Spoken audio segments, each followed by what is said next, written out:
Hi കൂട്ടുകാരെ, എല്ലാവർക്കും പുതിയൊരു വീഡിയോയിലേക്ക് സ്വാഗതം. നമ്മുടെ അച്ഛനമ്മമാർ നമ്മുടെ ദൈവം തന്നെയല്ലേ.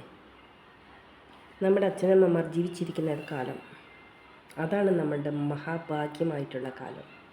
അതിനുശേഷം നമുക്ക് പല പരാതികളും പരിഭവങ്ങളും പല പ്രശ്നങ്ങളും ഉണ്ടായിട്ടുണ്ടാവും. പക്ഷേ നമ്മൾ ആശ്വസിപ്പിക്കാൻ നമ്മുടെ അച്ഛനമ്മമാരുള്ളപ്പോൾ ആരൊക്കെ അതിൽ വന്നു ചേർന്നാലും അതൊരു സാന്ത്വന വാക്കുപോലെ ആവില്ല. അതുപോലെ തന്നെയാണ് മരത്തിൻ്റെ മുകളിൽ തിളങ്ങി നിൽക്കുന്ന പൂക്കൾക്ക് അറിയൂല വേരറിഞ്ഞ വേദനകളൊന്നും. ആ വേരാണ് ഉമ്മയും പാപ്പയും, അഥവാ അച്ഛനും അമ്മയും. അതുപോലെയാണ് പൂവറിയില്ല വേരറിഞ്ഞ കയ്പുകൾ എന്നൊരു കവിതയുണ്ട്. നിങ്ങളത് കേട്ടിട്ടുണ്ടോ എന്നറിയില്ല. നമ്മുടെ ഗൂഗിളിലൊക്കെ സെർച്ച് ചെയ്താൽ കിട്ടാവുന്നതാണ്.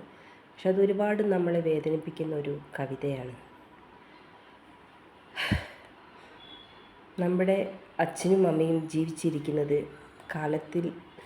കാലത്തെ അറിയാൻ കഴിയുന്നവരാണ് മഹാഭാഗ്യവന്മാർ. അറിയാത്തവരെ പറഞ്ഞിട്ട് കാര്യമില്ല. അവർ അച്ഛനും അമ്മയ്ക്കും വില കൊടുക്കാത്തടത്തോളം കാലം അവർക്ക് അച്ഛനമ്മമാരുടെ നന്മ തിരിച്ചറിയാൻ കഴിയില്ല.